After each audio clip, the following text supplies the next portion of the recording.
Well, I'm with the political member responsible for motorsport in the Isle of Man, Rob Callister, and the sort of news that was coming out the other day, we've got a brand new podium. I thought that'd be an interesting thing. I've caught you on your sort of recce. You and your team are going round. This is obviously still work under construction, but obviously ready to go. Is this the sort of thing, refreshing the product? You looked at these sort of things behind the scenes that needed to be just...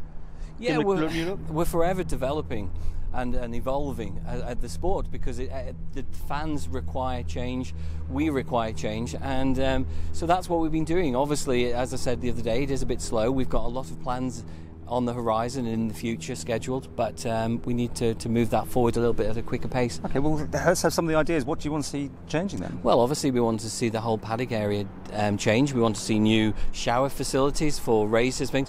We want to see the whole paddock area change and develop, to have electricity, have access, tarmac even if need be. But they all take conversations with our landowner, which is Douglas Corporation. So we've started that dialogue already. We've had several meetings with Douglas Corporation.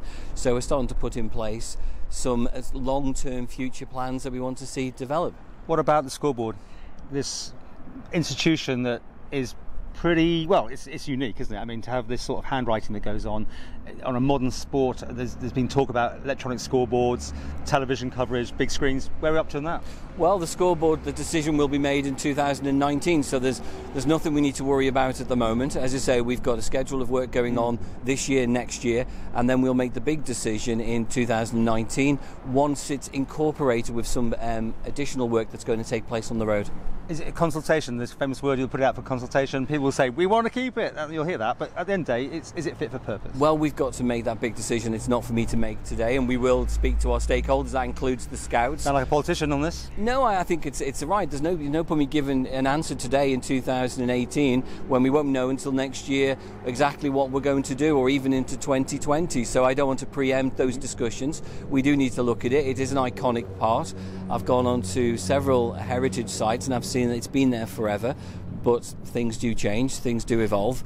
But as I say, it's got to be done sensitively with all the stakeholders involved. Now, TV coverage moved back to a Manx company, Greenlight, with others involved, I know, but was that just purely a decision on number, the price and the offers and that sort of thing, or how did it work out? It went through a robust tender and Greenlight TV came through, so we have to respect that.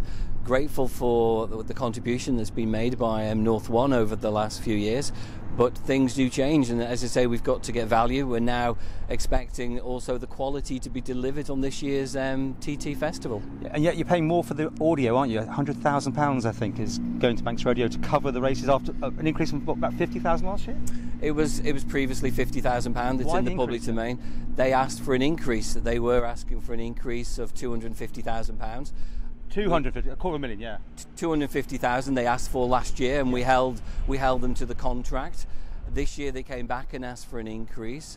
Negotiations went on with Treasury, DFE, and with Manx Radio, and in the end, the price was agreed at £100,000. Will you get £50,000 more coverage than the £50,000 last year, for instance? No, again, we will get the same thing. They felt that their costs have increased. After this year's racing, then we will look at how we're going to deliver the TT coverage in the future, again as part of the overall development of the sport. Things have changed. The VIP tent, I think, has slightly moved, and because you've got the bar going down there now, I think that's a good. Well, this was me, because it was very sort of crowded where it was, wasn't it, the bar? I think just walking around the paddock this morning, it's looking fantastic. It really is. I think moving the tent, I think the brewery have got a fantastic location. I think anybody going in there, I'm expecting it to be full throughout the race week. It's a perfect position for it. And as I say, the VIP tent, we've moved slightly, but we're going to do a lot more entertainment in there as well, not just during race days. We've got Ross Noble coming in, we've got Reef coming in, we're going to have some of the TT presentations in there, so we're maximising the usage of that tent. And that's something that was missing in previous years, so we sat down during the previous 12 months, looked at what we can deliver better. Those are two of the examples. Obviously, we need to go behind the grandstand and look at the layout and everything else, because obviously people now are coming up with more modern equipment, campers, vans, so it's a big logistical problem. to actually fit everybody in. And that's the other thing we've taken. We've taken control of our paddocked area and the area behind the grandstand as well. So things are evolving. We're dealing a lot more with the day-to-day running of how the event is unfolding during the 2 weeks. So the government's getting more involved. I mean, a couple of years ago with the Vision 9, they were trying to distance themselves slightly from this whole thing. You just said there, the government is running this event properly, and for the future this is the way it's going. Well, we have to, because we have to put it on a commercial footing. I said to you last year when we did an interview that realistically planning for the 2018 was going to start straight after the event, and that's what's happened. And what we've done is we've taken greater control, so we're maximising the commercial income available from this event. Doing something on the shirt, so that was a classic TT.